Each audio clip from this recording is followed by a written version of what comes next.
So, SARU, which is short for Stray Egg Rescue Unit, first showed up as an agent released for CCSF 2009.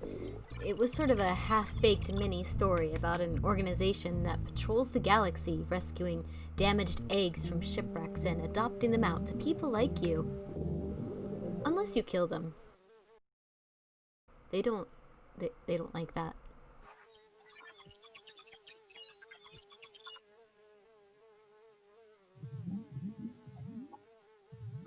This agent kind of hoped to recreate the excitement of the early days of the warp when you never knew what was going to show up in your containment chamber.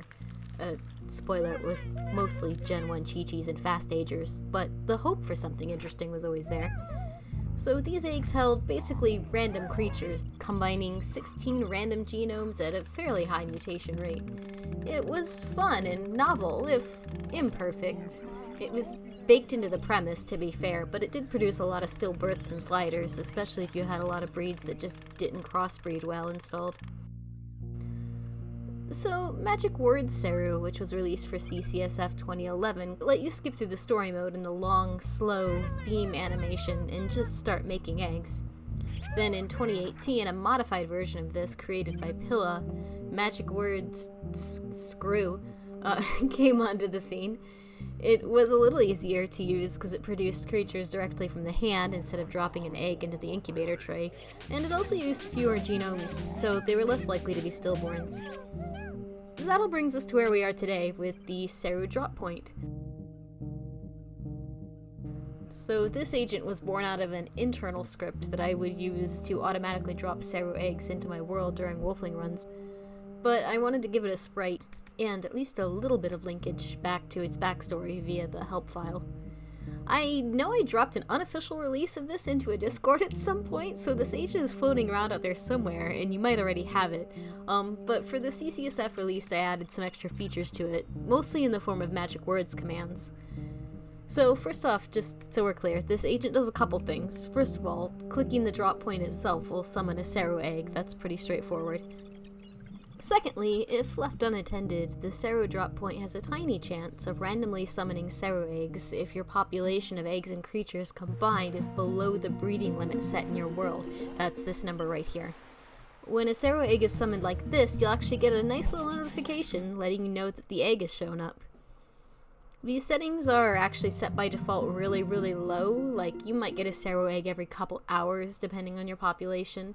You can change this with the magic words, but the general idea is that you could use this in wolfling runs or even just to add some random excitement to your nurturing worlds without totally overrunning your current population.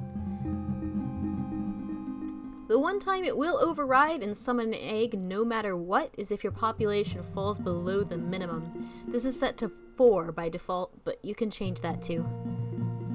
One thing worth mentioning is that the fine folks at Seru will try to balance out the male to female ratio in your world, so if you have more males you'll be more likely to get a female egg and vice versa.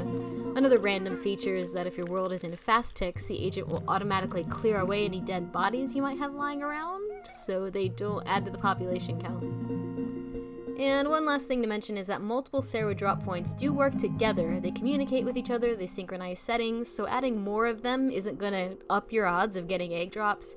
The only reason to really have more than one is if you want to set up drop points at different locations of the world, so maybe one in each meta room or something. So, onto the magic words. There's 5 settings that you have control over. Because there's so many, I guess 5 is a lot, but it felt like a lot in the help menu, so these have their own help menu that you can access by typing in SDP help.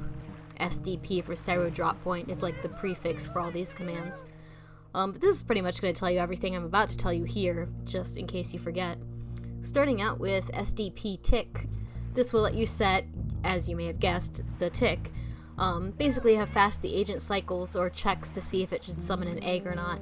By default, this is set to 2500, which is a little over every 2 minutes. If you want, you can set this to 0 to stop getting egg drops completely and just use it as like an egg vendor, basically. Naturally, if you set this to lower, you're going to have more chances to get egg drops, and higher will give you fewer chances because you're essentially just changing how many rolls you get, so adjust it how you like it. If you want to impact your odds of getting drops more directly, though, there's the command SDP odds. This is by default set to 100, So every cycle, your base chance of getting an egg drop, again, this assumes your population is below the breeding limit, is 1 in 100. In reality, the math works out that your odds are actually a little bit better than that because you get a bit of a bonus based on how wide the gap is between your current population and your breeding limit, but these are the base odds at least. So if you want to change that to like 50, you'll be about twice as likely to get eggs, and if you change it to 200, you'll be about half as likely. Again, just tweak this how you want it, and remember that once you hit your breeding limit, you'll always have a 0% chance of getting automatic eggs. There's no way around that unless you want to increase your breeding limit. Conversely, you'll always have a 100% chance of getting eggs if your population falls below the minimum, which is, again, 4 by default, but that's something you can alter with SDP min. This is pretty straightforward and just helps ensure that you always have a minimum number of creatures. Just be careful, so you know, when this agent is checking the population, the drop point takes into account both the creatures and the unhatched eggs. So if you're running a docked world and you're using that trick with stopping the Grundle and Enten eggs from hatching by dropping them in the pond, the agent will count those as part of the population, so you might want to adjust your minimum accordingly if you're going to do that. Finally, we have 2 settings to handle one of Seru's biggest problems, which is the high stillborn rate. If your genetics folder is full of color true norns and CFEs and CFFs and whatever else is out there that doesn't always crossbreed nicely together, you're gonna have a much higher chance of having stillborns and sliders regardless, but there's a few things you can control, starting with SDP gen. So, by default, classic Seru eggs come from parent norns of the 4th generation and produce a generation 5 egg, and this mixes together the classic 16 genomes to create the final child. So if you want to go down to parent gen 3, you'll be mixing together only 8 genomes, and then 4 at generation 2.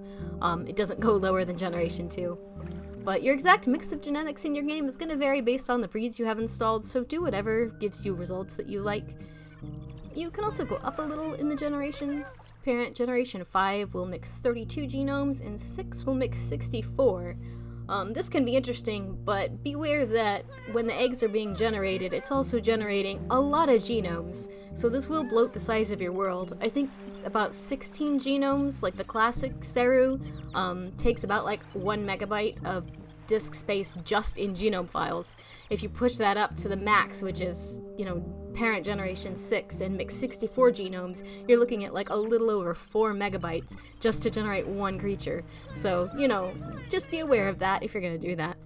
And this doesn't go above parent generation 6 because that would require 128 genomes, and the function that mixes these genetics has like a 99 genome limit. Maybe I'll change that someday for those of us that just want to make a competition out of how big we can make our world files.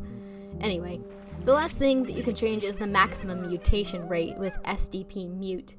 This is already set to the maximum by default, which is 255 classic Seru style.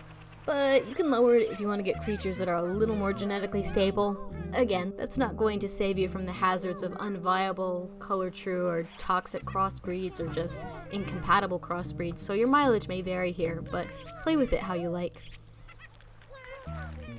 So that about wraps up the Seru Drop Point. There's going to be a download link in your description, or probably somewhere adjacent to where you found this video. If you have any other questions, you can leave a comment. You can send me an email old-fashioned way. I still have the blog that I still read comments on, so lots of ways you can get in touch with me. And if you run into a bug especially, please let me know. Please have your auto kill off. Please send me the exact error message and what you did to get that error message. And otherwise, happy Narning.